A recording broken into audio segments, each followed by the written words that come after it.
Para wanita tidak bisa digantikan pekerjaannya, tugasnya ini tidak bisa digantikan oleh siapapun. Karena jika kita lihat mereka adalah yang mengatur dan mengurus calon-calon para ahli ilmu, calon-calon ustadz, calon pemimpin-pemimpin yang baik. Tugas mereka adalah itu. Ya, tugas mereka adalah itu. Oleh karena itu pantas ada bait syair yang disebutkan al-ummu madrasah idza a'dattaha a'datta sya'ban thaibal a'raq. Ibu itu adalah sebuah madrasah, tempat pendidikan yang jika engkau menyiapkannya berarti kamu menyiapkan lahirnya sebuah masyarakat yang berbudi pekerti. Ada pula yang mengatakan wa idzan nisa'u nasya'at fi ummiyatin radha'ar rijalu jahalatan wa humula. Apabila wanita tumbuh dalam kebodohan, dalam arti wanita dibiarkan bodoh, gak boleh belajar, gak boleh menimba ilmu, yang pada akhirnya wanita bodoh-bodoh semuanya. Apa yang akan terjadi? Maka kaum laki-laki akan menelan kebodohan dan kelemahan.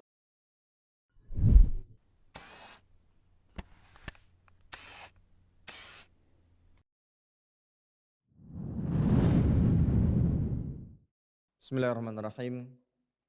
Assalamualaikum warahmatullahi wabarakatuh.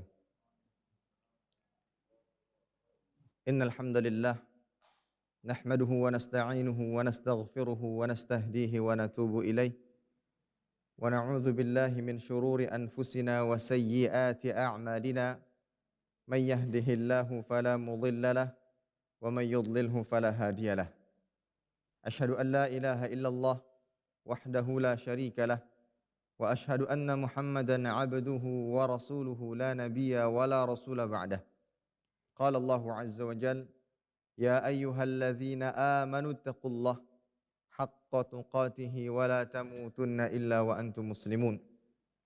Ya ayyuhan nasu taqu rabbakumul ladzi khalaqakum min nafsin wahidah wa khalaqa minha zawjaha wa batha minhuma rijalan katsiran wa nisaa'a wattaqullaha alladzi tasaaluna bihi wal arham innallaha kana 'alaikum raqiba.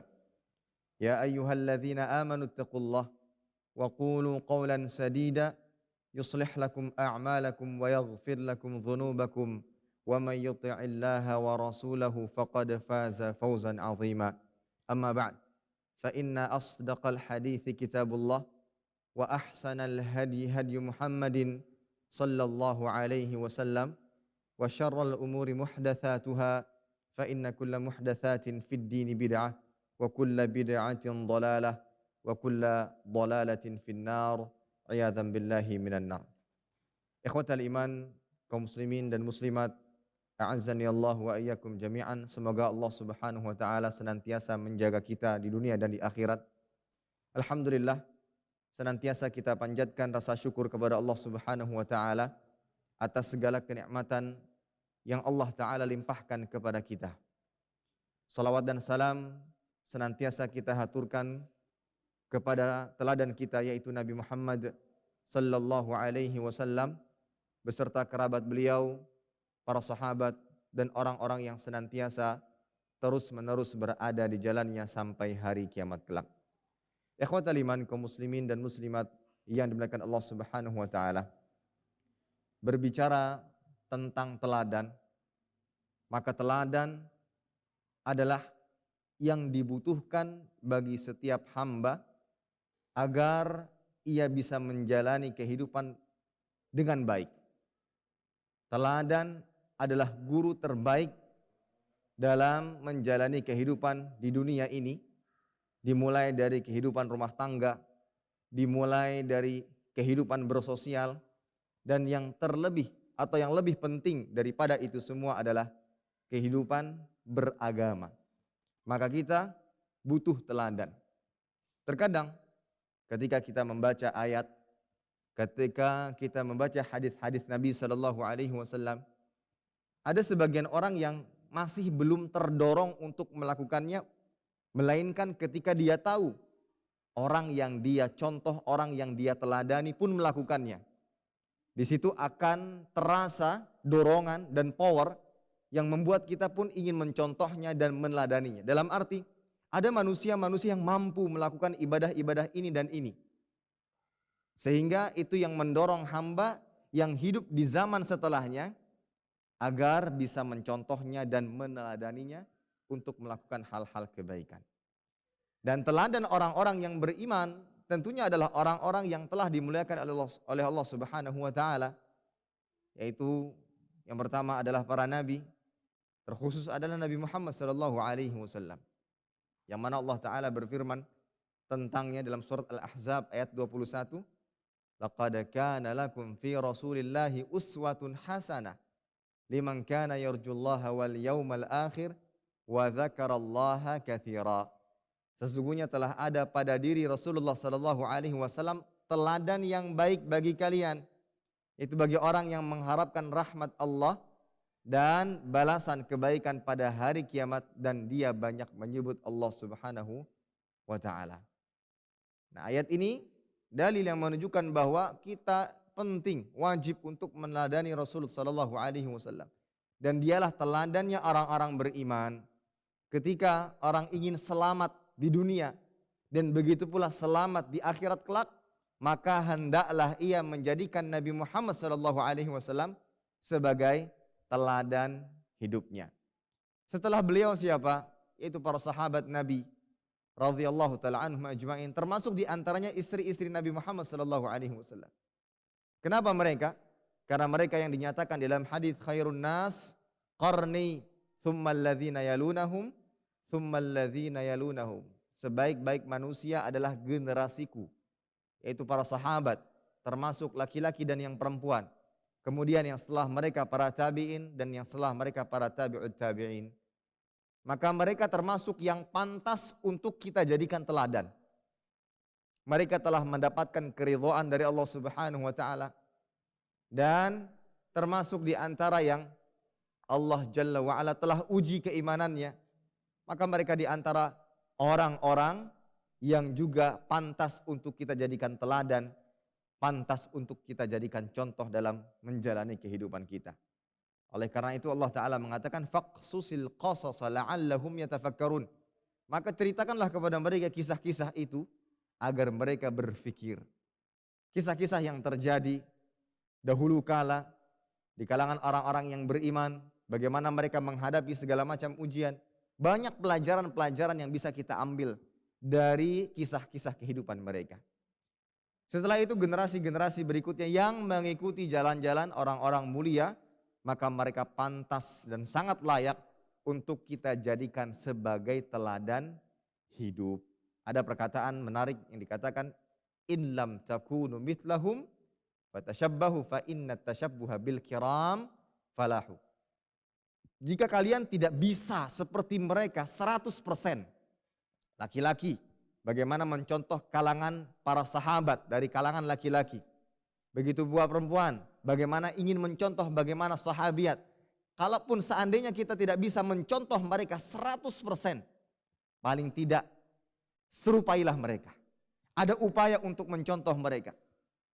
Misalkan dalam kehidupan rumah tangga, ibu-ibu sekalian melihat bagaimana para sahabat memberikan pelayanan terbaik kepada suami-suami mereka.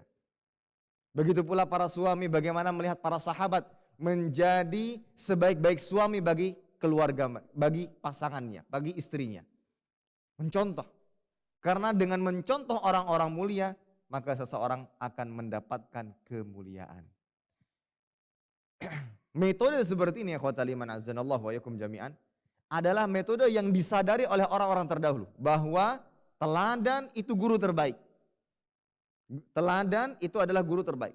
Di antara contohnya adalah yang dilakukan oleh murid-murid Imam Ahmad rahimahullah ta'ala. Dikisahkan Imam Ahmad ini guru besar yang faham akan ilmu, yang sangat dikenal sampai saat ini. Banyak memiliki para murid. Imam Az-Zahabi rahimahullah ta'ala mengatakan, kana yajtami'u fi majlisi Ahmad zuha'u 5,000 au yazidun nahwa 500. Yaktubun wal baqun yata'allamuna minhu husnal adab was samt. Banyak di antara murid-murid Imam Ahmad duduk di majlis beliau. Yang duduk itu sekitar 5.000 Bayangkan 5.000 murid duduk di majelisnya Imam Ahmad atau bahkan lebih. 500 di antaranya mereka menulis pelajaran. Apa yang disampaikan oleh Imam Ahmad ditulis. Apa yang disebutkan hadis-hadisnya mereka tulis. Penjelasannya mereka tulis. Wal baqun, sementara sisanya yata'allamuna minhu husnal adab wassamt. Mereka datang ke majelis Imam Ahmad dalam rangka mengambil keluhuran adab dan kepribadiannya yang baik. Mereka merasa bahwa Imam Ahmad pantas dan cocok untuk dijadikan teladan. Inilah yang dirasakan. Betapa pentingnya menjadikan seseorang untuk dijadikan teladan hidup. Dan teladan hidupnya orang-orang beriman adalah orang-orang yang baik. Orang-orang yang saleh. Yang paling pertama adalah Nabi Muhammad SAW. Kemudian melihat kisah-kisahnya para sahabat dan sahabiat. Kemudian para tabi'in dan tabi'ut tabi'in dan orang-orang atau ulama yang mengikuti jalan mereka. Itulah yang pantas kita jadikan teladan kita. Itulah yang dirasakan oleh orang-orang terdahulu. Itu juga yang diambil oleh Imam Ibnu Qayyim rahimahullah ta'ala. Beliau memiliki banyak ilmu, diakui keilmuannya, dan beliau begitu gigih dalam mempelajari kebaikan-kebaikan dan akhlak mulia dari guru beliau, yaitu Syekhul Islam Ibnu Taimiyah. Bahkan ya ikhwatal iman, azanallahu wa ikum jami'an. Pentingnya teladan ini, terkadang ada seseorang yang mendapatkan segala macam masalah, banyak mungkin hal-hal yang dia rasakan yang menyedihkan hatinya. Nah, dia datang kepada orang yang dia teladani, gurunya, orang alim yang dia contoh. Belum mendengarkan nasihat dan wejangan dari gurunya saja, pada saat itu dia sudah merasakan ketenangan hati. Ini pentingnya seorang yang diteladani. Imam Ibnu Qayyim mengatakan, wa kunna idza ishtadda bina al-khauf wa sa'at minna dhunun wa dhaqat min al-ard atainahu fama huwa illa an narahu wa nasma'u kalamahu fayadhhab dhalika kull wa yanqalib insyirahan wa quwwatan wa yaqinan wa tuma'ninah. Ini ceritanya Imam Ibnu Qayyim sebagai muridnya Syekhul Islam Ibnu Taimiyah. Beliau mengatakan kami, yaitu murid-murid dari Imam atau Syekhul Islam Ibnu Taimiyah, jika ditimba perasaan takut yang berlebih-lebihan, timbul dalam diri kami prasangka-prasangka buruk, atau ketika kami merasakan kesempitan hidup, maka kami datang kepada beliau. Dengan hanya memandang beliau atau mendengarkan ucapan beliau, hilang semua kegundahan yang kami rasakan dan berganti dengan perasaan lapang, tegar, yakin dan tenang. Ya, maka bisa jadi ketika kita mendapatkan masalah, musibah, kita bisa lihat bagaimana kisahnya manusia-manusia mulia yang patut dan sangat layak untuk dijadikan contoh kita. Ketika kita tidak dapati di dunia, dalam arti ketika dia masih hidup, kita bisa pergi ke buku-buku sirah, ke buku-buku tarikh yang menceritakan dan mengisahkan bagaimana perjuangan hidup orang-orang mulia yang cocok dan pantas untuk dijadikan teladan hidup kita. Maka dari muqaddimah ini kita sadari dengan baik bahwa teladan sangat dibutuhkan dalam kehidupan. Kita perlu teladan ya ikhwatal iman. Kaum muslimin dan muslimat, kita perlu teladan. Kita mengaji, kita membaca, kita mempelajari agama. Namun kita perlu teladan yang mencontohkan kita dalam melakukan itu semuanya. Ketika kita merasa kok berat, kok sulit, namun ketika kita melihat teladan kita bisa melakukannya dengan keikhlasan hati dan keteguhan hati, maka itu yang akan mendorong kita untuk bisa melakukannya. Ini akhwatal iman azanallahu wa iyyakum jami'an. Baik, pada kesempatan kali ini sebagaimana yang sudah disebarkan bahwa kita akan mengambil pelajaran-pelajaran yang amat berharga dari kehidupan Ummul Mukminin Aisyah radhiyallahu taala anha. Kita akan mengambil pelajaran-pelajaran penting dalam kehidupan Aisyah Ummul Mukminin radhiyallahu taala anha. Apa saja pelajaran-pelajaran yang bisa kita ambil? Yang pertama, bahwa beliau radhiyallahu taala anha hidup atau tinggal di lingkungan yang baik. Ummul Mukminin Aisyah radhiyallahu taala anha lahir setelah risalah Islam diturunkan. Artinya beliau tidak sempat mengalami fase jahiliyah dalam kehidupannya. Beliau terlahir dalam kondisi muslimah karena kedua orang tuanya telah masuk ke dalam agama Islam. Aisyah radhiyallahu taala mengatakan lam aqil abawaya illa wa huma yadinani din. Aku belumlah berusia balik ketika kedua orang tuaku sudah memeluk agama Islam. Dalam arti beliau radhiyallahu taala anha dilahirkan dalam kondisi terjaga keislamannya. Karena pada dasarnya setiap manusia yang dilahirkan di muka bumi ini lahir di atas fitrah. Kullu mauludin yuladu 'alal fitrah fa abawahu yuhawwidanihi aw yunassiranihi. Setiap manusia itu lahir dalam kondisi fitrah. Fitrah di sini artinya tauhid, yang berarti beragama Islam. Namun karena sebab orang tuanya lah yang merubahnya menjadi Yahudi, yang menjadi Nasara, ya. Maka ya ikhwatal iman azanallahu wa ikum jami'an, siapapun di antara kita yang merasakan kenikmatan ini maka hendaklah dia bersyukur.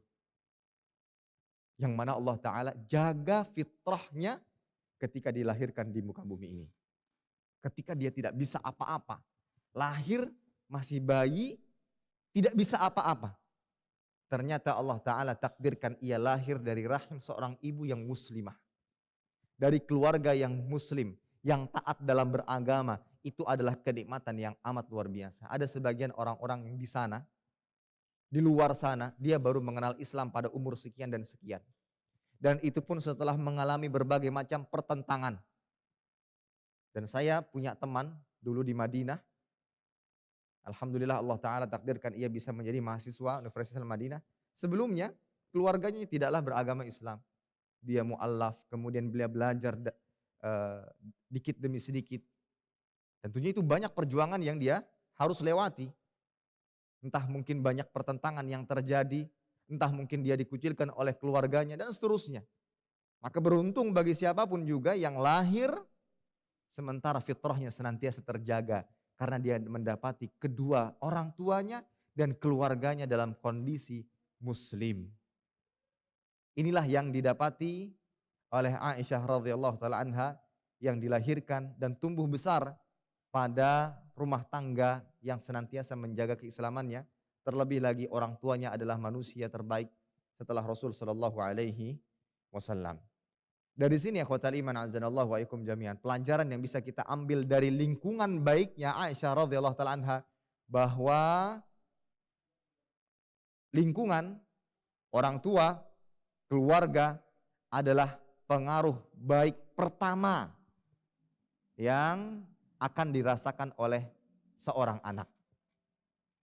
Lingkungan itu memiliki pengaruh yang amat besar kepada pendidikan anak. Lingkungan-lingkungan tersebut seperti rumah. Rumah ini adalah tempat pendidikan pertama bagi seorang anak yang sangat memberikan pengaruh kepada pola hidup seorang anak.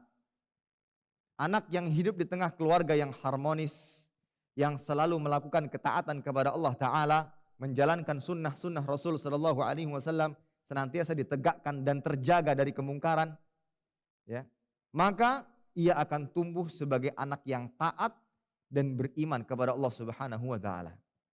Sangat memberikan pengaruh yang sangat besar ketika rumah ini adalah rumah yang baik. Maka seringkali muncul anak-anak yang nakal, entah di sekolahnya, entah di kompleknya. Ternyata penyebab dari itu semua adalah kedua orang tuanya tidak memberikan lingkungan yang baik dalam rumahnya. Orang tuanya sering bertengkar, ayahnya tidak berada di rumah, begitu pula dengan ibunya. Tidak menunjukkan keharmonisan yang pada akhirnya anak ini sedikit kasih sayang yang ujung-ujungnya dia menjadi anak yang tidak terbimbing dan menjadi anak yang nakal. Maka sangat wajar sebenarnya. Itu tidak bisa kita salahkan 100% kepada anak. Karena anak tidak mendapatkan bimbingan yang baik. Tidak mendapatkan lingkungan yang baik. Ini pelajaran yang bisa kita ambil dari kehidupannya Aisyah radhiyallahu ta'ala dari kecil. Bahwa lingkungan itu sangat memberikan pengaruh besar kepada pendidikan seorang anak. Terutama rumah. Terutama rumah. Oleh karena itu Nabi SAW senantiasa mengingatkan, la taj'alu buyutakum maqabir. Janganlah engkau jadikan rumahmu seperti kuburan. Inna syaitana yanfiru minal baiti alladhi tuqra'u fihi suratul Baqarah. Sesungguhnya syaitan akan lari dari rumah yang dibacakan di dalamnya surat Al-Baqarah. Di sini ada isyarat ya ikhwatal iman, azanallahu jami'an. Agar rumah itu betul-betul senantiasa dinaungi dengan cahaya keislaman, dijadikan sebagai tempat untuk bisa mengingatkan kepada ketaatan. Karena akan sangat memberikan pengaruh, bukan hanya kepada anak pada dasarnya, bahkan ayah dan ibunya, suami dan istri. Sangat memberikan pengaruh. Oleh karena itu, pertama yang harus kita perhatikan adalah lingkungan rumah tangga, lingkungan rumah kita. Sebagaimana yang terjadi kepada keluarga Aisyah radhiyallahu taala anha. Ayah dan ibunya menjaga kemurnian itu. Menjaga cahaya Islam senantiasa berada di tengah-tengah keluarganya. Sehingga tatkala Aisyah radhiyallahu ta'ala anha dilahirkan ke muka bumi, dia lahir dalam kondisi fitrahnya senantiasa terjaga. Dan dia tumbuh dalam kondisi fitrahnya senantiasa terjaga. Sehingga dia menjadi manusia mulia. Sekarang yang anak-anak yang masih kecil, ini ada tugas berat yang diemban oleh kedua orang tua. Bagaimana menjaga fitrah anak ini senantiasa baik sampai dia dewasa nanti. Bagaimana ketika kita meninggal dunia kita bisa merasa aman meninggalkannya. Hidup di dunia dengan penuh fitnah. Itu PR kita sebagai orang tua. Setelah lingkungan rumah, maka yang kedua adalah lingkungan sekolah. Nah, ini sekolah ini merupakan lingkungan baru bagi anak. Tempat bertemunya ratusan anak dari berbagai kalangan. Dengan latar belakang yang berbeda. Baik status sosial maupun agamanya. Muncul pengalaman-pengalaman baru yang ditemukan oleh anak kita ketika dia masuk ke bangku sekolah. Terlepas apakah itu sekolah umum atau pesantren, lebih-lebih lagi pesantren. Karena dia akan hidup 24 jam di sana.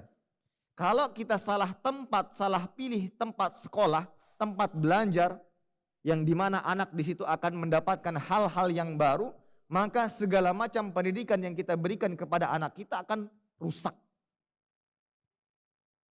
Bahkan mereka akan lebih mudah terpengaruh oleh temannya daripada terpengaruh oleh nasihat orang tuanya. Dan seringkali terjadi demikian.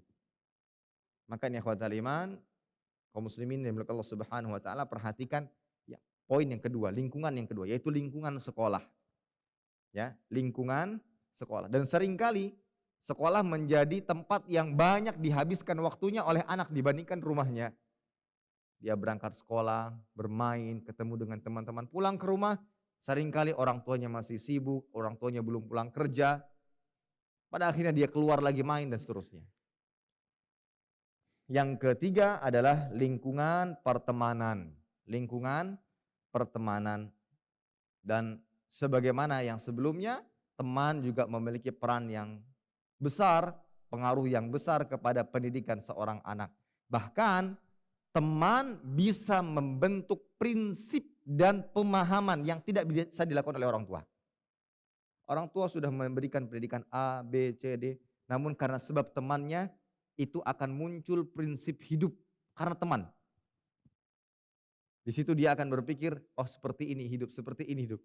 Bisa jadi itu dia temukan bukan dari orang tuanya, tapi dari temannya. Maka dari itu Nabi mengingatkan ar-rajulu ala dini khalilihi. Seseorang tergantung agama temannya. Kenapa Nabi mengatakan agama temannya? Di sini yang menunjukkan bahwa prinsip hidup seseorang itu bisa jadi tergantung kepada siapa dia berteman. Terlebih lagi dalam masalah agama. Orang tua sudah berbusa-busa mulutnya ketika memberikan nasihat kepada anaknya, namun akan mudah dipentalkan begitu saja ketika dia sudah mendapatkan prinsip hidup yang salah dari temannya. Dan maka ini berbahaya ketika kita tidak memperhatikan hal ini. Seringkali kita abaikan.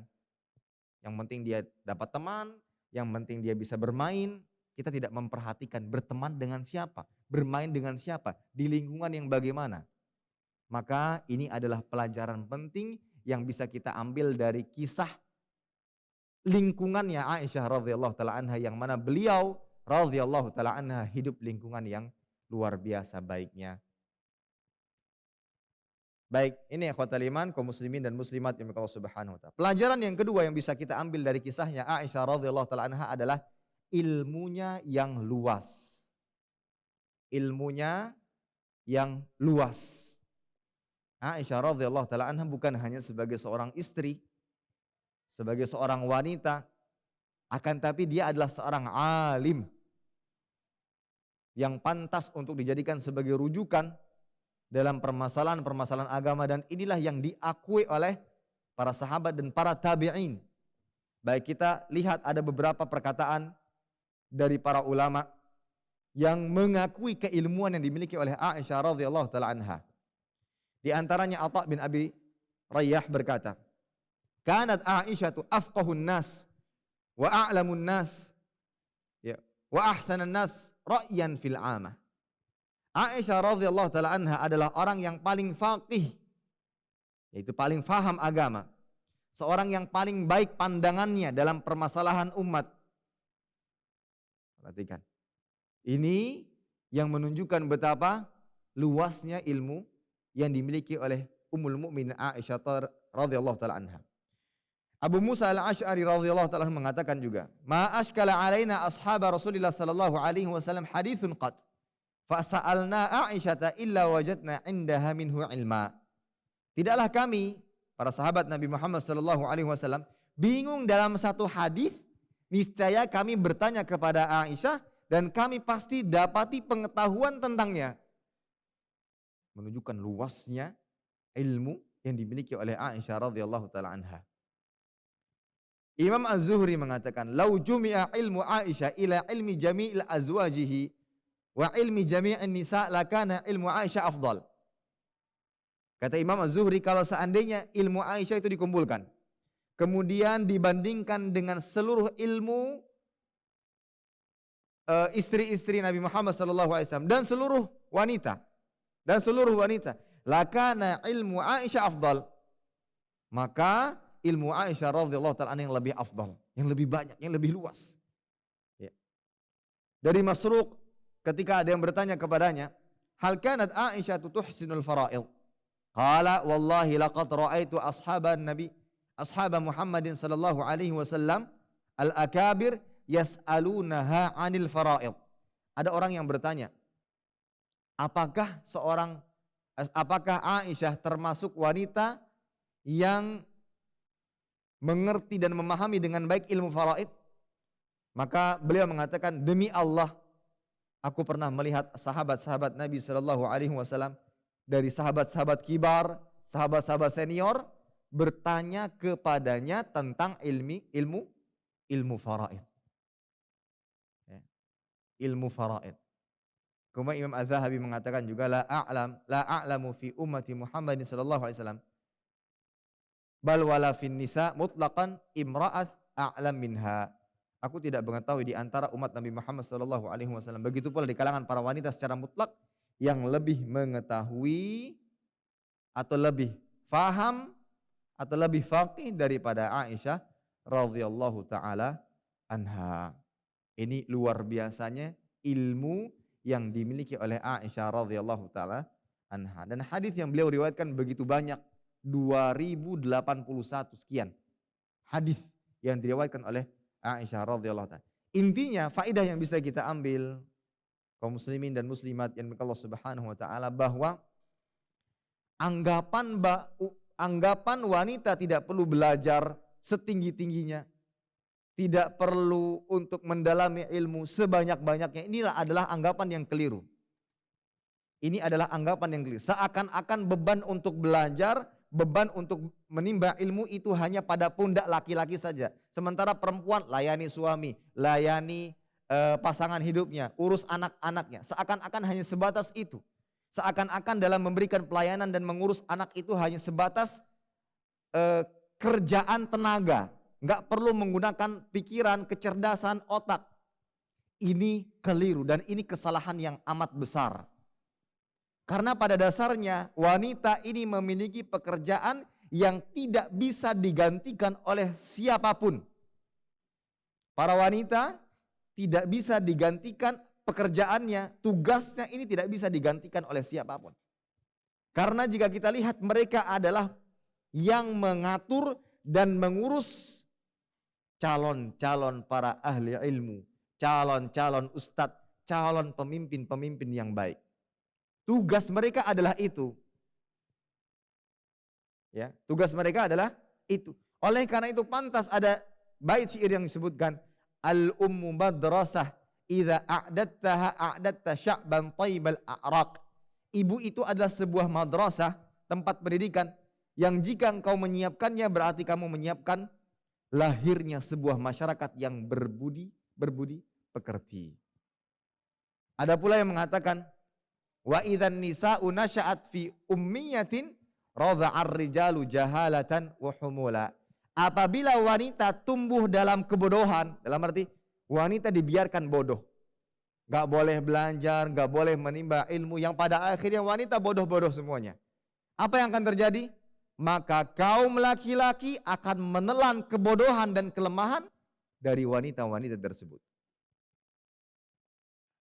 Jika dilihat dari perkataan-perkataan ini, ibu-ibu sekalian, bahwa ibu-ibu itu punya peran yang begitu besar untuk baiknya umat dan baiknya sebuah bangsa. Dan ini adalah tugas yang tidak bisa kita katakan ringan. Siapa yang pernah menyangka yang saat ini anaknya sudah menjadi seorang alim ulama, orang yang hafal Al-Quran, orang yang hafal hadis-hadis Nabi, bahkan bisa dikatakan layak untuk sebagai seorang mujtahid. Apakah dahulu sang ibu ini menyangka bahwa anaknya bisa menjadi seperti ini? Mungkin tidak akan terbayang sampai ke situ. Tapi yang dia lakukan adalah setiap harinya dia senantiasa memberikan pendidikan yang terbaik bagi anak-anaknya. Itu yang dia lakukan. Memberikan arahan, memberikan bimbingan, ketika keliru diingatkan. Nah, sehingga ternyata Allah Ta'ala menakdirkan anaknya menjadi orang besar. Bayangkan kalau seandainya ibunya adalah orang yang jahil, apakah terpikir untuk memperhatikan agama anaknya? Ketika anaknya melakukan pelanggaran ini dan ini, biar saja kan masih anak-anak. Nah, orang-orang yang tidak memiliki dasar ilmu akan berpikir demikian dan itulah yang terjadi. Pendidikan anak tidak diperhatikan. Yang penting nanti dia usaha, kerja. Yang penting ini, yang penting ini. Dia anggap bahwasanya anak itu nanti hanya sekedar disuruh cari uang. Ya, hanya itu. Yang pada akhirnya dia memberikan pendidikan yang keliru. Ini disebabkan karena apa? Karena seorang wanita tidak diberikan pendidikan yang baik. Tidak memiliki ilmu yang cukup untuk bisa memberikan pengetahuan kepada anak-anaknya. Mudah-mudahan ini membuka lebar para wanita sekalian dan para kaum muslimin seluruhnya bahwa wanita pada dasarnya memiliki tugas yang begitu berat. Dan ini juga nasihat bagi para suami ketika sang istri sedang memberikan atau mendidik anaknya di rumah, itu bukan berarti cuma ngurus anak aja kok repot. Enggak. Jangan pernah berpikir demikian karena mereka dalam mengurus anak ini ada tugas-tugas yang begitu berat. Ini adalah anak yang Allah Ta'ala titipkan dan mungkin dari sebab ini dia akan menjadi orang-orang yang besar yang memberikan pengaruh besar kepada agama Islam. Itu yang harus senantiasa kita pikir. Bisa jadi itu adalah anak kita. Bisa jadi itu adalah keturunan kita. Oleh karena itu kita siapkan bimbingan yang terbaik kepada anak-anak kita. Maka ikhwatal iman azanallahu alaikum jami'an, setelah kita mengetahui peran penting dari seorang wanita, maka kembali lagi sebagaimana yang dimiliki oleh Aisyah radhiyallahu taala anha, yaitu hendaknya seorang wanita memiliki bekal ilmu yang cukup. Ya, memiliki bekal ilmu yang cukup. Karena bagaimana mungkin ketika dia menjadi seorang ibu dari anak-anaknya bisa memberikan sementara dia tidak memiliki apa yang harus diberikan. Sebagaimana pepatah Arab mengatakan, faqidu syai' la yu'ti. Orang yang nggak punya sesuatu bisa nggak memberikan? Nggak bisa. Dia ingin anaknya pandai membaca Al-Quran, sementara dia tidak pandai membaca Al-Quran. Bagaimana dia bisa mengajarkannya? Apakah akan terus berpangku tangan atau menyerahkan tanggung jawab itu kepada orang lain? Apakah itu yang harus dilakukan? Apakah itu yang menjadi solusi satu-satunya? Ini keliru. Maka yang harus pertama kali dibekali adalah ilmu yang dimiliki oleh orang tua. Dalam hal ini adalah seorang ibu. Bahkan ikhwatal iman, kaum muslimin dan muslimat, menentukan mana dulu yang dipelajari, apa dulu yang disampaikan kepada anak, itu semua perlu ilmu. Bagaimana mengajarkan anak berbicara, apa yang diajarkan, apa yang ditanamkan, itu semua perlu ilmu. Orang-orang yang tidak memiliki dasar ilmu, dia akan kebingungan dalam memberikan pendidikan kepada anaknya.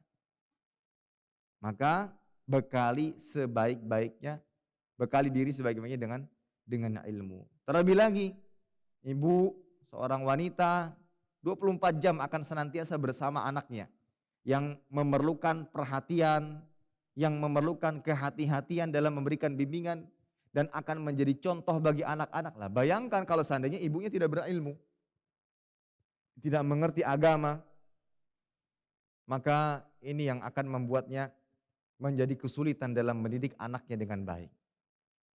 Ini akhwatal iman, kaum muslimin dan muslimat Allah Subhanahu wa taala, bahwa seorang wanita harus belajar. Harus belajar. Dan ketika dikatakan wajib belajar, sebagaimana keumuman hadis talabul ilm fardhatun ala kulli muslim, bukan berarti seorang wanita setelah dia belajar kemudian mendapatkan gelar, yang ada dalam benaknya dan pikirannya, saya kerja apa? Saya harus melamar dalam perusahaan apa? Bukan itu tujuan daripada belajar yang ia lakukan. Tapi untuk mengabdikan diri kepada agama Islam dengan cara menjadi seorang istri yang baik, menjadi seorang ibu yang baik, dan menjalani atau melakukan kewajiban-kewajibannya. Sebagai seorang istri memberikan pelayanan terbaik kepada suami, sebagai seorang ibu dia memberikan bimbingan yang terbaik kepada seorang anak dengan bekal ilmu yang selama ini dia dapatkan. Ya. Ikhwatal iman, kaum muslimin dan muslimat yang Allah Subhanahu wa taala. Ketika kita berada pada posisi, terutama untuk ibu-ibu nih, para akhwat, ketika kita berada pada posisi malas belajar, malas menimba ilmu, maka ingatlah akan 3 hal. Dan pesan ini ditujukan kepada para akhwat sekalian. Ingat akan 3 hal, posisi yang akan diambil oleh para wanita. Yang pertama, ingat bahwasanya anti adalah seorang muslimah. Ketika kita dalam kondisi lemah, semangat untuk menimba ilmu, ingat sebagaimana seorang laki-laki dituntut untuk belajar giat, maka sama halnya dengan seorang wanita. Nabi SAW bersabda, talabul ilmi fardhatun ala kulli muslim. Menuntut ilmu itu merupakan kewajiban bagi seorang muslim. Hadis ini walaupun lafadznya bersifat khusus kepada laki-laki, namun keumuman hadisnya juga berlaku kepada perempuan. Maka perempuan pun masuk dalam konteks perintah hadis ini. Mereka muslimah diperintahkan untuk belajar. Maka ketika kita dalam kondisi malas, dalam kondisi enggan untuk belajar, mungkin disibukkan dengan kesibukan-kesibukan rumah tangga, ingat ada kewajiban di sini untuk belajar. Dan sampaikan kepada pasangan ini, mas, saya seorang muslimah, saya juga diperintahkan oleh Allah Ta'ala untuk belajar, untuk menimba ilmu agama.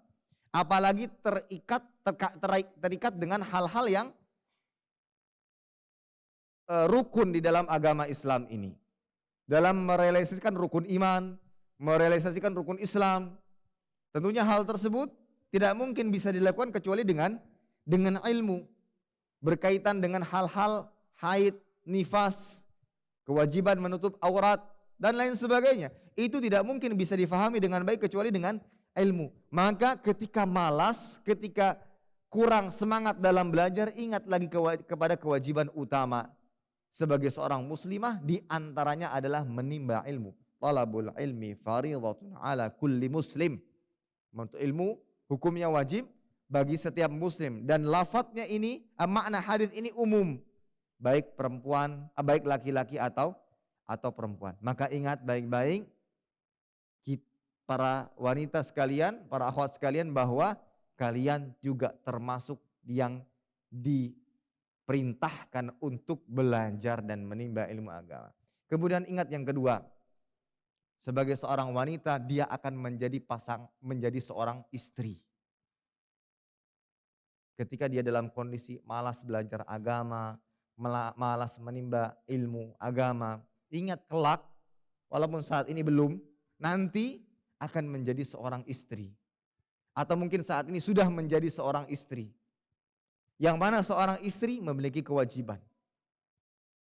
Ada tugas yang wajib. Bagaimana mengetahui itu semuanya? Adalah dengan ilmu. Contoh saja, sebagai seorang wanita sebelum dia menerima lamaran laki-laki, itu semua harus didasari dengan ilmu. Wanita yang tidak memiliki dasar ilmu, yang pada akhirnya dia akan salah memilih pasangan hidup. Salah menerima pasangan. Tetapi kalau mereka yang memiliki dasar ilmu, dia akan tahu mana laki-laki yang pantas untuk dijadikan suami.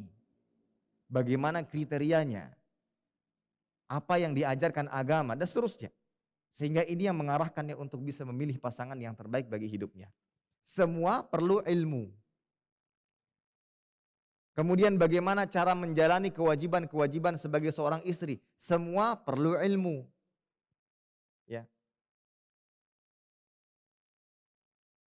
Maka ingat baik-baik. Yang kedua, kelak saya akan menjadi seorang istri. Atau mungkin saat ini saya sudah menjadi seorang istri. Maka sebagai istri saya memerlukan ilmu untuk menjalani atau melakukan kewajiban saya sebagai seorang istri. Kewajiban seorang istri di hadapan suaminya tentunya taat kepada sang suami. Sebagai seorang muslimah tentunya ada kewajiban lain yang harus dia lakukan, taat kepada Allah, menjalankan syariat Allah dan seterusnya. Kemudian yang ketiga adalah ingat bahwa kelak saya akan menjadi seorang ibu. Saya akan menjadi seorang ibu. Ketika berbicara ibu tentunya akan mengurus anak-anak. Dan ketika mengurus anak-anak maka itu memerlukan ilmu dan bekal ilmu. Al-ummu madrasah. Ibu itu adalah madrasahnya, sekolahnya anak-anak. Maka ketika kita mengingat, terutama para akhwat mengingat 3 hal di atas, mudah-mudahan itu bisa memotivasi dirinya untuk tidak pernah putus duduk dalam majelis-majelis ilmu. Sampaikan kepada ayah, ibu, sampaikan kepada suaminya, Mas, saya punya tanggung jawab, saya punya kewajiban. Selain memberikan pelayanan terbaik kepada suami, memberikan bimbingan kepada anak, saya punya tanggung jawab sebagai seorang muslimah untuk membawa bekal ilmu yang cukup, ya, agar bisa memberikan atau menjalani kewajiban dengan baik. Nah, itu pelajaran yang bisa kita ambil dari ilmu yang dimiliki oleh Aisyah radhiyallahu taala anha. Kemudian yang berikutnya, pelajaran yang bisa kita ambil dari kisah Aisyah radhiyallahu taala anha adalah sabar diterpa ujian yang begitu berat. Sabar diterpa ujian yang begitu berat. Sebagaimana kisah yang sudah diketahui bahwa Aisyah radhiyallahu taala anha pernah dituduh oleh Abdullah bin Ubay bin Salul, dituduh berzina dengan sahabat Sofwan bin Mu'attal radhiyallahu taala anhu. Ini adalah seorang sahabat mulia.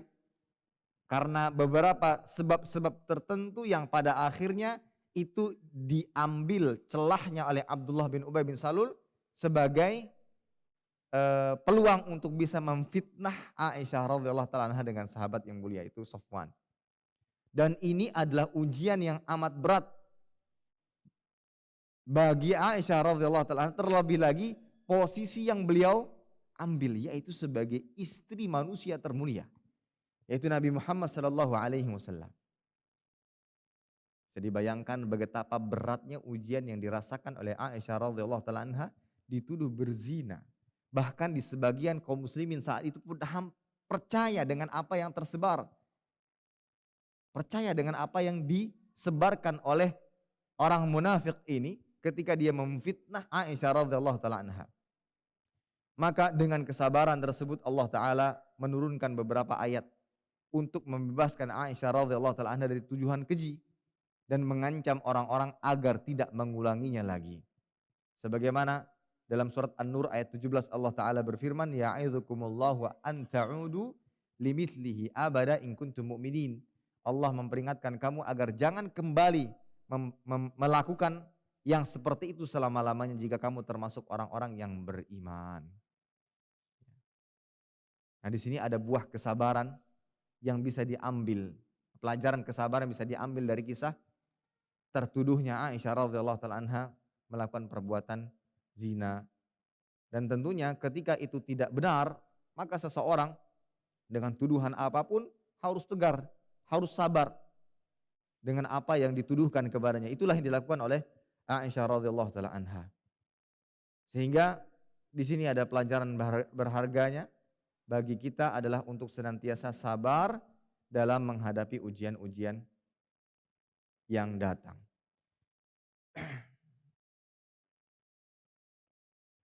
Dari ayat ini ikhwatal iman, ada juga beberapa pelajaran yang bisa kita ambil tentang Allah Subhanahu wa taala yang membebaskan Aisyah radhiyallahu taala anha dari tuduhan tersebut. Pertama, kezaliman orang-orang yang mencela Aisyah radhiyallahu taala anha. Orang-orang yang mencela Aisyah radhiyallahu taala anha telah melakukan perbuatan zalim. Ya. Karena melakukan perbuatan zalim. Mengapa? Karena orang-orang yang mencela beliau radhiyallahu taala anha sama halnya dengan mencela Al-Qur'an. Karena Allah taala menurunkan 16 ayat dalam rangka membela Aisyah radhiyallahu taala anha. Orang-orang yang masih saja saat ini mencela Aisyah radhiyallahu taala di kalangan Rafidhah misalkan, itu sama halnya mencela Al-Qur'an. Karena Allah taala dengan tegas menurunkan sekian ayat dalam rangka membela Aisyah radhiyallahu taala anha. Kemudian yang kedua, sama halnya dia dengan mencela harga diri Nabi Muhammad SAW ketika dia masih saja mencela Aisyah. Karena tidak mungkin Nabi SAW masih saja mempertahankan dan membiarkan wanita yang kalau memang berzina, apakah masih mungkin Nabi Muhammad SAW mempertahankan keutuhan rumah tangganya? Tentunya tidak. Nah, Nabi SAW masih saja menjadikan dia sebagai seorang istri. Ini menunjukkan bahwa apa yang terjadi itu hanya tuduhan belaka. Orang-orang yang masih saja mencela itu sama hal dengan mencela Nabi Muhammad SAW. Kemudian pelajaran yang lain tentunya bagaimana kita mencontoh ketabahan dan kesabaran dari Aisyah radhiyallahu taala anha dalam menghadapi segala macam cobaan dan ujian. Dan ingat, setiap ujian-ujian yang datang itu berdasarkan kualitas keimanan seseorang. Kualitas keimanan seseorang. Semakin tinggi keimanan hamba, maka akan semakin berat ujian yang dihadapi. Oleh karena itu, manusia yang paling berat ujiannya adalah dari kalangan para nabi. Tsummal amsalu fal amsal. Kemudian orang-orang yang serupa keimanan dengan mereka. Maka salah satu yang harus kita yakini baik-baik bahwa ketika ada ujian yang menghampiri, ikhwatal iman sekalian, yang pertama adalah ketika kita termasuk di antara orang-orang yang berusaha untuk senantiasa taat, berusaha untuk senantiasa patuh, mudah-mudahan ini bagian daripada bentuk cinta Allah Subhanahu wa taala kepada kita semuanya. Ya. Karena Allah taala akan menguji keimanan hambanya yang tinggi berdasarkan dengan keimanan yang dimiliki. Kemudian yang kedua, berhusnudzonlah bahwa Allah Ta'ala mungkin hendak memberikan pahala yang lebih kepada orang-orang yang berusaha sabar dalam menghadapi segala macam ujian. Sebagaimana Allah Ta'ala mengatakan, innama yuwaffas sabiruna ajrahum bighairi hisab. Sesungguhnya balasan pahala bagi orang-orang yang sabar tidak terbatas, tidak terhitung. Nah, di sini ada pelajaran yang Syekh Nasir As-Sa'di rahmatullah mengatakan dalam kitab tafsirnya, beliau mengatakan, dan ini perkataan yang menarik sekali, wa hadza 'amun fi jami'in anwa'is sabr. As-sabru 'ala aqdarillah al-mu'limah fala yatasakhatha, was-sabru 'ala ma'asihi fala yartakibuha, was-sabru 'ala ta'ati hatta yu'addiha, fa wa'adallahu as-sabirina ajrahum bighairi hisab, ay bighairi haddin wala 'addin wala miqdar, ma dzalika illa li fadilati sabr wa mahallihi 'indallah wa annahu mu'inun 'ala kullil umur. Ayat ini berlaku umum untuk semua jenis kesabaran. Sabar dalam menghadapi takdir Allah yang terasa menyakitkan, yaitu hamba tidak merasa marah karenanya. Sabar dari kemaksiatan kepadanya, yaitu dengan cara tidak berkubang di dalamnya. Bersabar dalam melaksanakan ketaatan kepadanya, sehingga dia pun merasa lapang dalam melakukannya. Allah menjanjikan kepada orang-orang yang sabar pahala untuk mereka tanpa terhitung. Artinya tanpa batasan tertentu, tanpa angka tertentu, tanpa ukuran tertentu. Dan hal itu tidaklah bisa diraih kecuali disebabkan karena begitu besarnya keutamaan sifat sabar dan agungnya kedudukan sabar di sisi Allah Subhanahu wa taala, dan menunjukkan bahwa Allah lah penolong segala urusan. Maka ini pelajaran sabar yang bisa kita ambil dari kisah diujinya Aisyah radhiyallahu taala anha. Kemudian yang berikutnya, ikhwatal iman, di antara pelajaran yang bisa kita ambil dari kehidupan Aisyah radhiyallahu taala anha adalah kedudukan yang istimewa yang dia miliki.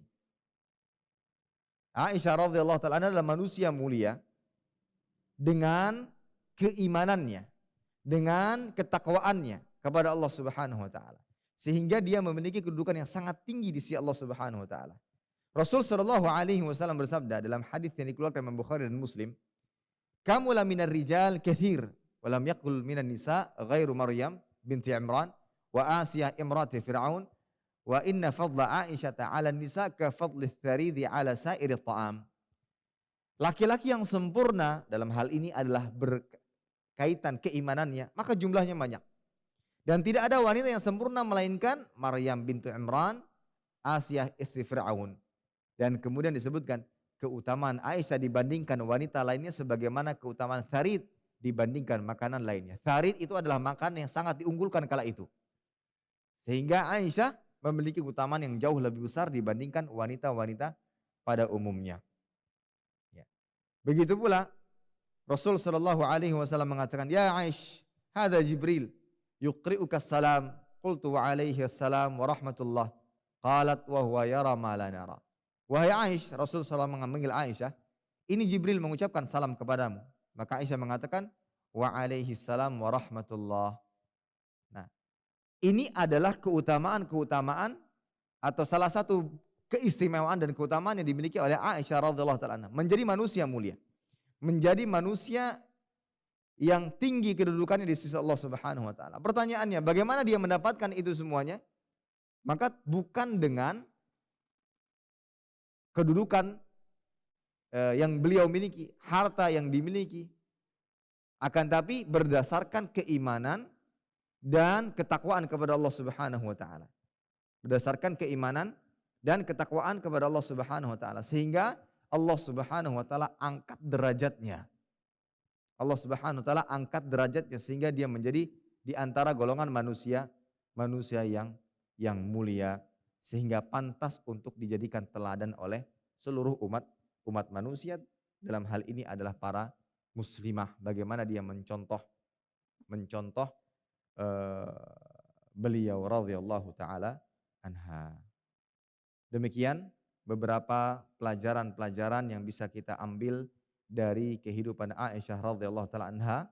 Dia adalah wanita yang hidup di lingkungan yang mulia, maka hal ini memberikan pelajaran bahwa seseorang harus memperhatikan lingkungan hidupnya.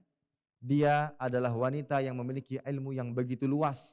Maka setiap wanita harus memperhatikan ilmu yang dia miliki sebagai bekal dalam memberikan pendidikan dan bimbingan kepada anak-anaknya, di dalam memberikan atau menjalani segala macam kewajibannya.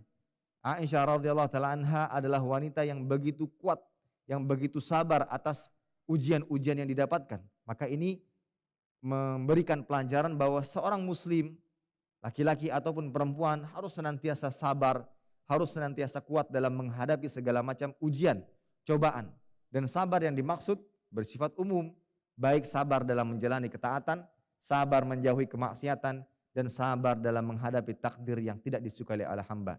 Kemudian Aisyah radhiyallahu taala anha juga dikenal sebagai wanita yang begitu istimewa di sisi Allah Subhanahu wa taala. Dengan sebab apa? Dengan sebab keimanannya, dengan sebab ketakwaannya, dengan sebab keilmuan dan kesabarannya kepada Allah Subhanahu wa taala. Maka seseorang yang betul-betul taat dalam beribadah, orang yang betul-betul giat dalam menjalani ketaatan kepada Allah Subhanahu wa taala, maka di situ Allah Subhanahu wa taala akan mengangkat derajatnya. Apalagi dengan keilmuan yang dimiliki. Sebagaimana Allah Ta'ala mengatakan, yarfa'illahu alladhina amanu minkum walladhina utul ilma darajat. Allah Subhanahu wa taala akan mengangkat orang-orang yang beriman di antara kalian dan orang-orang yang berilmu beberapa derajat. Itulah yang dimiliki oleh Aisyah radhiyallahu taala anha. Wallahu taala alam bisawab. Ini kiranya bisa disampaikan, mudah-mudahan bermanfaat. Kurang dan lebihnya mohon maaf. Ketika ada yang ingin ditanyakan, dipersilahkan.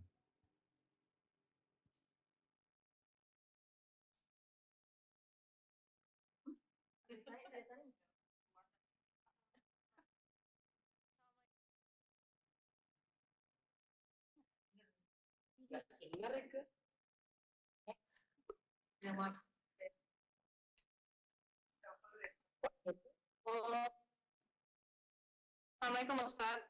Waalaikumsalam warahmatullahi wabarakatuh. Tadi disampaikan bahwa akhir keluarga Muslim. Jadi apakah Aisyah itu mendapatkan ilmunya banyak juga dari sebelum dia menjadi istri Rasulullah SAW, sedangkan umur beliau waktu itu masih belia sekali gitu, Ustaz. Apa pendidikan dari orang tuanya sebelum Aisyah itu menikah gitu, Ustaz? Baik. Pertanyaannya tadi, apakah Aisyah radhiyallahu taala anha mendapatkan ilmu dari orang tuanya atau setelah menikah dengan Rasul sallallahu alaihi wasallam, begitu ya? Iya, nah, Ustaz. Baik. Ketetapan atau dalil yang menunjukkan akan hal itu saya tidak mengetahuinya. Apakah Aisyah radhiyallahu taala memang pernah belajar sebelumnya dengan orang tuanya ataukah ilmu itu didapatkan hanya dari Rasul sallallahu alaihi wasallam? Maka yang menentukan hal itu saya tidak mengetahui dalilnya. Hanya saja yang jelas adalah Aisyah radhiyallahu taala anha tidaklah mendapatkan ilmu melainkan berdasarkan hadis-hadis yang disampaikan oleh Nabi sallallahu alaihi wasallam. Baik dia dapati itu dari Rasul sallallahu alaihi wasallam langsung atau mungkin ada sebagian ilmu yang didapatkan dari orang tuanya. Hanya saja dengan kedekatannya bersama Rasul sallallahu alaihi wasallam, dengan hadis yang begitu banyak diriwayatkan, ini sebagai bukti dan dalil bahwasanya Aisyah radhiyallahu taala anha banyak mendapatkan ilmu dari Rasul sallallahu alaihi wasallam setelah menjadi orang yang terdekatnya. Setelah dia menjadi wanita atau istri dari Rasul sallallahu alaihi wasallam. Dan Aisyah ini dikenal sebagai wanita yang begitu cerdas. Wanita yang begitu cerdas, yang memiliki hafalan yang kuat. Beberapa riwayat menunjukkan akan hal itu. Sekali dengar, dua kali dengar, dia mendengarkan apa yang disampaikan oleh orang-orang tertentu, dia menghafalnya dengan baik. Nah, dengan kecerdasan dan anugerah yang Allah Ta'ala berikan ini kepada Aisyah radhiyallahu ta'ala, beliau manfaatkan untuk menimba ilmu agama, mempelajari hadis-hadis Nabi Shallallahu Alaihi Wasallam, dia hafalkan, kemudian diriwayatkan kepada sahabat-sahabat yang lainnya. Wallahu a'lam bishawab.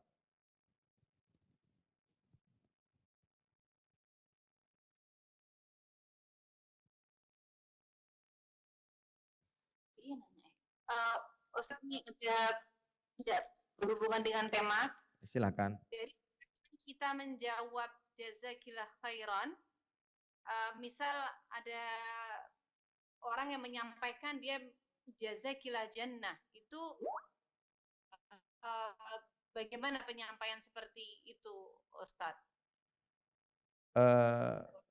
Jazakillah jannah. Semoga Allah Ta'ala Jannah. membalasmu dengan surga. Pada dasarnya secara bahasa dan doa tidak dipermasalahkan. Ya, tidak dipermasalahkan ketika seseorang mengatakan jazakillah al-jannah. Karena secara makna artinya semoga Allah Subhanahu wa taala membalasmu dengan doa. Namun alangkah baiknya kita menggunakan lafaz-lafaz yang diajarkan oleh Nabi Shallallahu alaihi wasallam ketika seseorang mengucapkan jazakallahu khairan, maka jawaban terbaik adalah mendoakannya dengan doa yang sama, wa jazakallahu khairan. Jazakillah khairan wa jazakillahi khairan. Dan itu yang sering kali dipakai dan diamalkan agar kita bisa saling mendoakan yang terbaik kepada saudara kita. Wallahu a'lam. Assalamualaikum Ustaz. Waalaikumsalam warahmatullahi wabarakatuh. Ustaz, ini kan sekarang itu lagi seru-serunya banyak yang menghujat beliau, mulai dari lagu-lagunya atau ada beberapa dari agama Islam juga. Mereka menghujat Aisyah radhiyallahu. Itu bagaimana sikap kita? Apakah kita marah juga atau kita bersabar? Baik. Sikap seorang muslim ketika orang-orang yang mulia dari kalangan kaum muslimin, dimulai dari Nabi, para sahabat, istri-istri Nabi, para sahabiat, dan orang-orang mulia yang lainnya, tentunya kita memiliki izzah. Bahwa kita benci dengan perbuatan-perbuatan tersebut yang mana mereka mencela orang-orang mulia di dalam agama Islam. Karena di balik celaan tersebut ada tujuan yang mereka inginkan, yaitu merusak Islam tersebut dengan cara merusak orang-orang yang pantas untuk dijadikan teladan. Lihat bagaimana liciknya mereka. Mereka tidak ingin merusak Islam itu dengan cara mengatakan syariatnya keliru, syariatnya salah, tapi yang mereka rusak di awal adalah bagaimana kaum muslimin bisa berpikir bahwa manusia-manusia mulia yang termasuk orang-orang yang meriwayatkan hadis dari Nabi SAW ternyata dianggap sebagai orang-orang yang rusak, orang-orang yang tidak pantas untuk dijadikan teladan. Itu salah satu cara. Sehingga kaum muslimin pun yang terpengaruh dengannya pada akhirnya mencurigai setiap riwayat-riwayat yang disampaikan oleh Aisyah misalkan. Tadi disebutkan ada 2000 sekian. Orang-orang yang tidak percaya dan mencaci maki Aisyah, dia tidak akan pernah mengambil hadis dari Aisyah radhiyallahu taala anha. Maka perbuatan ini adalah perbuatan yang harus diperangi. Perbuatan yang harus diperangi. Dan kita sampaikan kebatilannya kepada orang lain. Ini adalah perkataan yang batil karena ditemukan di dalam Al-Qur'an. Allah taala telah membela Aisyah radhiyallahu taala anha dalam beberapa ayat. Dan ketika dia mencela Aisyah sama saja dengan mencela Al-Qur'an. Ketika dia mencela Aisyah sama saja dengan mencela Nabi Muhammad SAW, dan orang beriman tidak akan pernah mencela Rasulullah SAW. Sehingga sikap kita harus kita tegas dalam hal ini.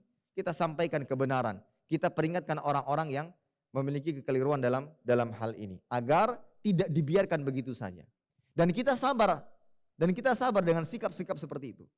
Jadi jangan disalahpahami ketika kita melihat dan mendengar tersebarnya fitnah-fitnah yang ditujukan kepada Ummul Mukminin Aisyah radhiyallahu taala. Kemudian kita katakan, ya sudah sabar Ustaz, ya kita diam saja. Nah, dengan diamnya kita ini akan semakin merembet kemana-mana. Yang tujuan utama di balik celaan itu adalah merusak syariat Islam ini. Mereka tidak percaya lagi dengan riwayat yang disampaikan oleh Aisyah. Padahal riwayat yang disampaikan begitu banyak. Lihat bagaimana liciknya mereka. Nah, oleh karena itu kita sabar menghadapi sikap-sikap yang seperti ini dengan cara apa? Dalam memberikan penyampaian, dalam menyampaikan kebenaran harus dengan hikmah.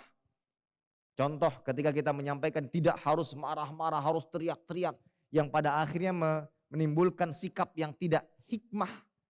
Nah, kita harus dengan sabar menyampaikan, tapi tetap disampaikan ini yang benar, ini keliru, ini kesesatan, ini penyimpangan. Nah, itu sikap kita. Bisa kita dengan melawannya dengan menyebutkan keutamaan-keutamaan Aisyah radhiyallahu taala anha. Ya, bisa kita sampaikan di media sosial kita sampaikan keutamaan Aisyah yang pertama, dalilnya. Keutamaan Aisyah yang kedua, dalilnya, dan seterusnya. Ini sikap kita. Ini sikap kita sebagai bentuk pembelaan kepada manusia-manusia yang telah dimuliakan Allah Subhanahu wa taala. Wallahu a'lam bishawab. Tafadhol Ibu. Bismillah. Yang keras. Assalamualaikum Ustaz. Waalaikumsalam warahmatullahi wabarakatuh. Ini pertanyaan kiriman Ustaz. Ya, Ada silakan. seorang wanita yang sudah bercerai talak satu selama 1 tahun lebih dan tinggal berlainan kota dengan mantan suaminya. Kemudian suaminya tiba-tiba mengajak rujuk kembali dan pertanyaannya adalah apakah mereka rujuk kembali tanpa wali, apakah diperbolehkan? Nikah lagi.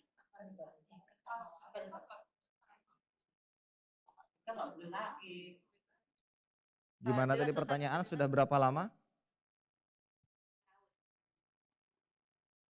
Bisa diulangi pertanyaannya? Pertanyaannya apakah mereka menikah kembali apakah mereka menikah kembali sah tanpa wali dari orang tua? Baik. Yang saya dengar, yang saya tangkap dari soal yang diberikan adalah ketika dua suami istri bercerai dan sudah melewati masa iddah. Betul? Atau sudah? Sudah 1 tahun. Sudah 1 tahun. Ya, sudah 1 tahun berarti sudah melewati masa iddah. Kemudian ingin kembali rujuk. Bagaimana cara rujuknya? Maka dengan cara menikah. Ya, maka dengan cara menikah. Wallahu a'lam bishawab. Perlu wali atau tidak? Begitu maksudnya Ustaz. Dengan cara menikah dalam arti adalah sebagaimana proses pernikahan sebelumnya ketika masa iddah sudah dilewati. Yang tidak perlu itu adalah ketika masih dalam masa iddah. Bahkan ada sebagian yang mengatakan ketika masih dalam masa iddah tidak perlu pisah rumah. Karena bisa jadi di masa-masa tersebut timbul kembali rasa cinta, timbul kembali rasa sayang yang pada akhirnya sang suami pun hanya perlu menyampaikan bahwasanya saya ingin rujuk kembali dari talak yang telah disampaikan. Sementara yang sudah selama 1 tahun, sudah terpisah, sudah melewati masa iddah, maka harus melalui proses pernikahan sebagaimana sebelumnya. Wallahu ta'ala alam bishawab. Ustaz, ada pertanyaan lagi Ustaz. Tadi waktu disampaikan salah satu ujiannya Aisyah radhiyallahu anha tentang difitnahnya beliau berzina. Nah, saat itu terjadi umur beliau itu berapa Ustaz, dan kesabaran apa yang bisa maksudnya membuat Aisyah itu kuat ini dalam umur berapa gitu Ustaz. Jadi mungkin bisa diambil pelajaran kesabaran dalam peristiwa itu Ustaz. Baik. Wallahu ta'ala bishawab. Untuk usia saya tidak mengetahui usia berapa yang dimiliki oleh Aisyah radhiyallahu ta'ala anha ketika fitnah itu datang kepadanya. Hanya saja tentunya kenapa Aisyah radhiyallahu ta'ala anha bisa sabar menghadapi ujian tersebut terlepas berapa usia yang dimiliki saat itu, tentunya adalah karena keimanan. Orang-orang beriman pasti sabar. Orang-orang yang sudah mengatakan sabar saya sudah habis, itu menunjukkan ada kelemahan iman dalam dirinya. Ada kelemahan iman dalam dirinya.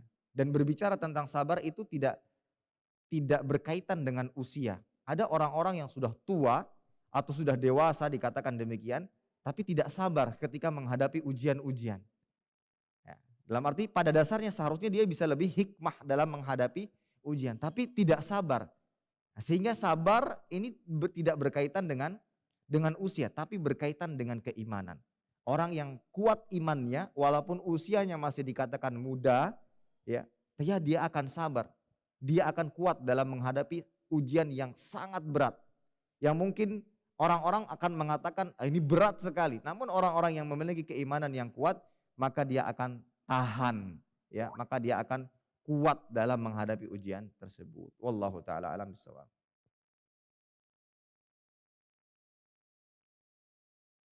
Ini ada lagi Ustaz. Ya. Assalamualaikum Ustaz. Waalaikumsalam warahmatullahi wabarakatuh.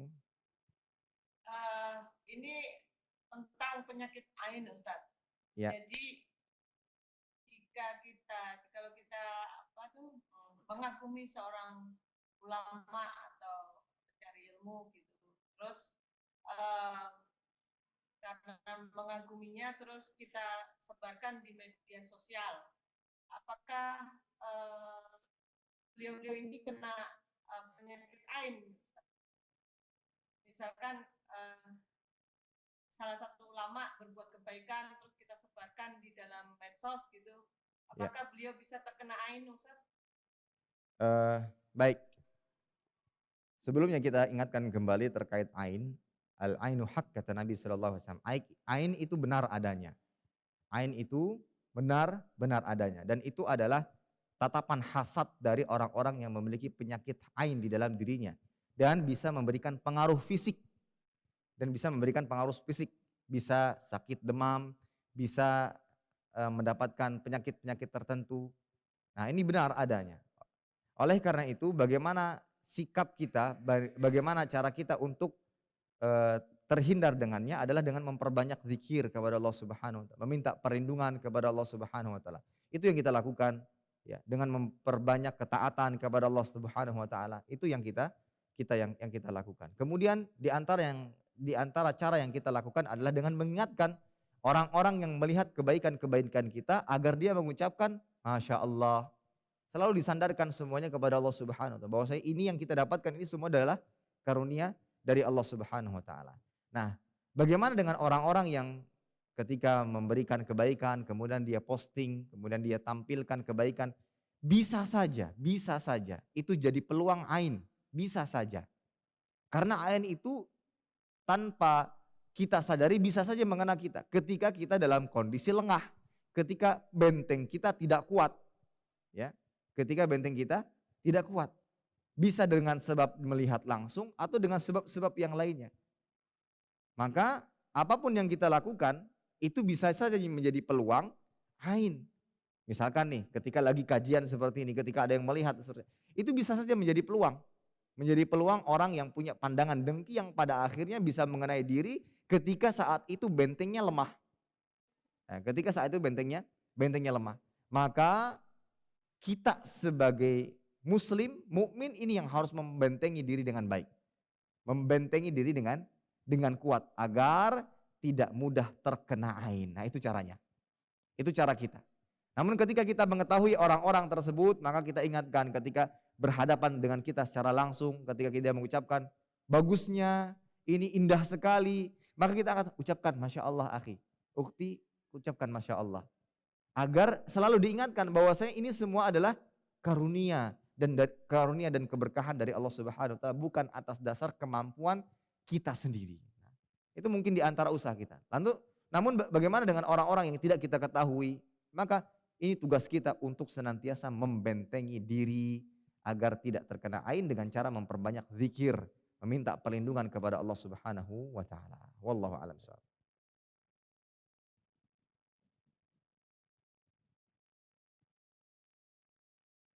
Ada yang mau tanya lagi?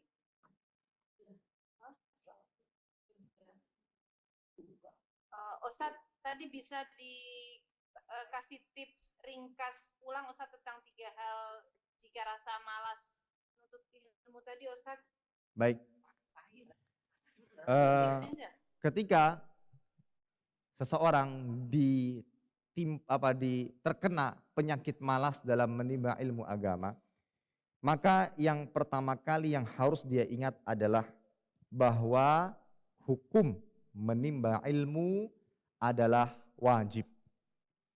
Semalas-malasnya orang sholat 5 waktu, dia pasti akan mengerjakannya selama masih ada keimanan dalam hatinya. Maka ketika dia tanamkan dalam diri bahwa menuntut ilmu itu wajib, baik untuk laki-laki atau untuk perempuan, maka itu yang akan mendorongnya untuk belajar. Talabul ilmi faridatun ala kulli muslim. Menuntut ilmu wajib bagi setiap muslim. lafadznya khusus untuk laki-laki, tapi maknanya umum, baik untuk laki-laki atau perempuan. Maka ini yang selalu kita ingat, bahwa menuntut ilmu itu wajib. Sehingga lawan dari kata wajib ketika ditinggalkan, konsekuensinya apa? Berdosa. Yang wajib ketika dilakukan berpahala, ketika ditinggalkan berdosa. Dan tentunya seorang mukmin tidak ingin berdosa. Dengan perbuatan dia menimba ilmu agama. Maka ini yang selalu diingat. Ini yang harus kita kedepankan agar kita senantiasa bersemangat dalam belajar. Walaupun ketika muncul rasa malas, paling tidak mungkin durasinya dikurangi. Yang biasanya setiap hari datang ke majelis ilmu, mungkin karena lagi malas dia hanya 3 hari misalkan. Tapi kenapa? Karena dia masih ingat belajar hukumnya wajib. Belajar hukumnya wajib.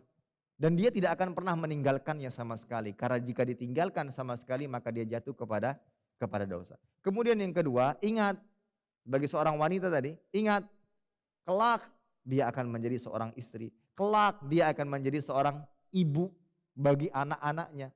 Dan tentunya kedua posisi ini jika tanpa ilmu pasti akan banyak kekeliruan dan kerusakan yang terjadi. Bagaimana cara memilih pasangan, bagaimana cara mendidik anak.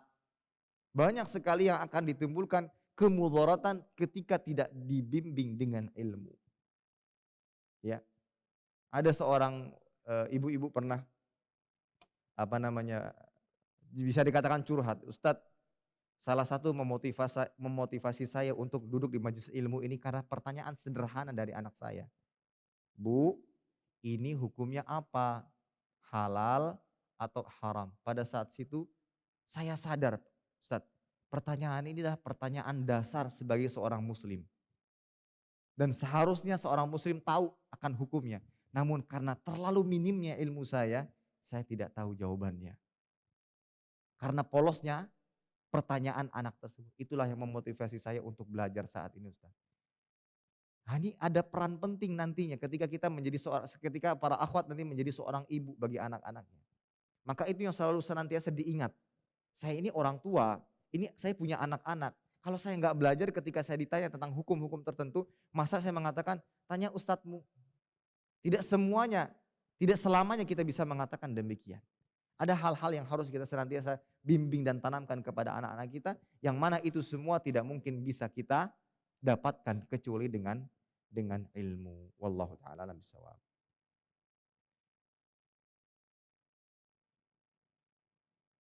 Cukup? Dari online ada yang mau tanya, tafadhali.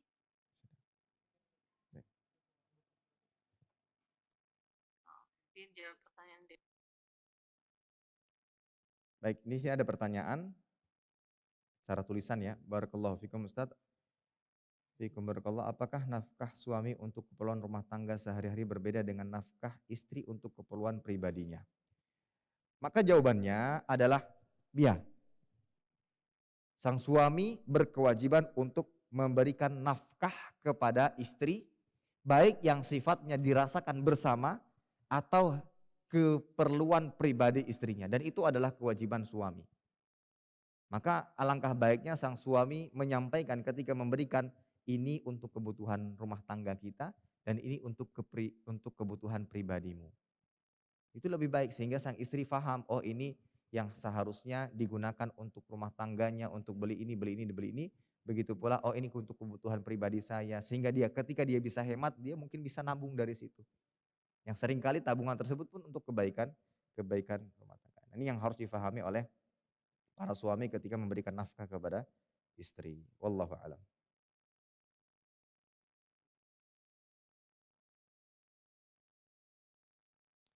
Bismillahirrahmanirrahim. Sebelum ana bertanya, izinkan ana nitip salam rindu ana kepada Ananda dan santri-santri pesantren. Masya Allah. Alhamdulillah santri-santri saat ini masih melaksanakan penilaian akhir semester, dan mohon doanya agar mereka diberikan kemudahan untuk menjawab segala pertanyaan-pertanyaan yang diberikan. Ustadz, pertanyaan seputar apa batasan untuk wanita yang bekerja di ruang publik? Assalamualaikum warahmatullahi wabarakatuh. Waalaikumsalam. Baik, tentunya yang pertama harus diperhatikan bagi wanita yang ingin bekerja di luar, ketemu dengan masyarakat, adalah meminta izin terlebih dahulu kepada sang suami. Karena ada hak suami pada istri untuk senantiasa berada di rumah. Ada kewajiban istri dalam memberikan pelayanan terbaik kepada sang suami. Yang mana itu pasti ketika dia bekerja akan memberikan pengaruh. Pasti akan memberikan pengaruh. Ketika istri keluar bekerja, walaupun terkadang waktu untuk memberikan pelayanan suami pun tepat waktu, tapi akan memberikan pengaruh. Karena ada rasa letih yang dirasakan oleh sang istri.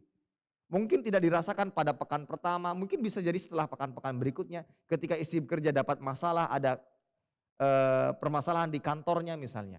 Itu akan memberikan pengaruh.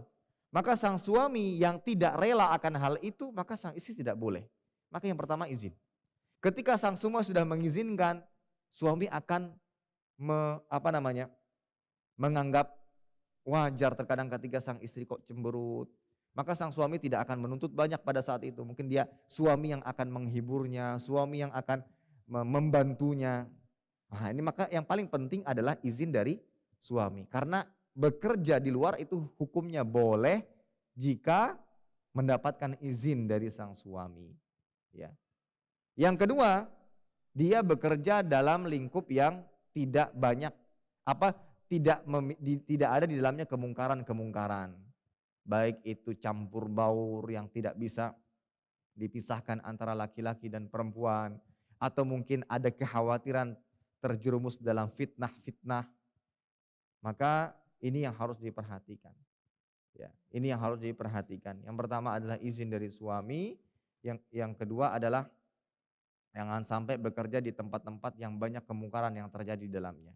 Kemudian yang ketiga juga ditambah adalah sebelum bekerja pikir baik-baik. Apakah dengan pekerjaan saya ini membuat semakin bertambah keimanan? Dasar saya bekerja ini untuk apa? Kalau seandainya bekerja ini karena sayang Ustadz saya sudah dapat gelar ini dan ini, sayang tidak dipakai ilmunya, hanya sebatas itu saja, maka lebih baik pikir ulang apakah masih perlu saya bekerja. Sementara penghasilan suami pun sudah sangat mencukupi kebutuhan rumah tangga. Karena bisa jadi karena alasan itu menjadi peluang terjadinya cekcok atau perselisihan dalam rumah tangga. Karena hanya sebatas motivasi untuk bekerja di luar hanya untuk untuk sebatas itu, untuk dunia. Namun ketika diniatkan untuk amal, diniatkan untuk ibadah, maka insya Allah Allah Subhanahu wa taala akan memberikan kemudahan dalam setiap langkahnya. Wallahu a'lam bishawab. Assalamualaikum Ustaz. Waalaikumsalam. Ustaz, bagaimana membagi waktu untuk perempuan mencari ilmu dengan urusan rumah tangga, anak dan suami yang sangat banyak, baik ilmu dunia dan akhirat? Syukron. Tentunya, nah ini pentingnya ibu-ibu sekalian, pentingnya dalam rumah tangga itu ilmu. Bahkan dalam menentukan kapan saya harus belajar, kapan saya harus menimba ilmu agama, ini pun membutuhkan ilmu. Kita tidak akan pernah bisa lepas dari yang namanya ilmu. Semuanya perlu ilmu. Suami yang berilmu, dia akan tahu, istri saya perlu ilmu. Lihat pengaruhnya. Istri saya perlu ilmu, maka dia akan cari cara bagaimana istrinya bisa menimba ilmu agama. Entah mungkin dia akan mendukungnya, dia akan memberikan waktu baginya, dia akan mengantarnya. Ini semua dasarnya adalah ilmu, mengetahui keutamaan ilmu. Ilmu untuk mengetahui keutamaan ilmu. Itulah yang akan mendasari setiap sikap kita dalam menentukan langkah. Maka bagaimana caranya? Itu yang sampaikan, diskusikan kepada pasangan hidup bahwa saya sebagai seorang wanita ini memerlukan ilmu untuk menjalani syariat agama, dan itu tidak saya dapatkan hanya sekedar duduk di rumah misalkan. Minta tolong Mas, carikan solusi bagi saya. Maka dengan cara seperti itu, maka sang suami mungkin akan berpikir, suami yang sudah paham juga tentang kemuliaan ilmu, pentingnya ilmu bagi kehidupan manusia, dia akan berpikir bagaimana caranya istri saya bisa dapat ilmu. Ketika dia bisa berangkat ke majelis ilmu, maka dia akan izinkan. Jika tidak, maka minimalnya dia akan mendengarkan ilmu dari rumahnya. Akan diberikan waktu khusus. ini waktu khususmu untuk mendengarkan ilmu. Pada saat itu semua pekerjaan rumah tangga biar saya mengerjakan. Kamu khusus belajar. Subhanallah. Nah itu semua bisa didapatkan dengan apa? Dengan ilmu juga. Sang suami sadar akan betapa pentingnya ilmu yang pada akhirnya sikapnya pun landasannya adalah ilmu. Nah, itu luar biasanya dari buah kebaikan dari ilmu yang didapatkan. Wallahu a'lam bishawab. Mungkin ini kiranya bisa saya sampaikan. Mudah-mudahan bermanfaat. Kurang lebihnya saya mohon maaf sebesar-besarnya. Kebenaran hanya datang dari Allah Ta'ala. Kekeliruan, kesalahan, kekurangan datangnya dari saya pribadi karena kurangnya ilmu yang saya miliki. Allah Ta'ala dan Rasulnya berlepas diri darinya. Kita tutup dengan doa kafaratul majlis. Subhanakallahumma bihamdika. Asyhadu an la ilaha illa anta. Astaghfiruka wa atubu ilaik. Wassalamualaikum warahmatullahi wabarakatuh. Terima kasih. Jazakumullah khairan wa barakallahu fikum. Video ini dibuat atas partisipasi dari donasi Anda. Semoga menjadi amal jariah bagi Anda semuanya.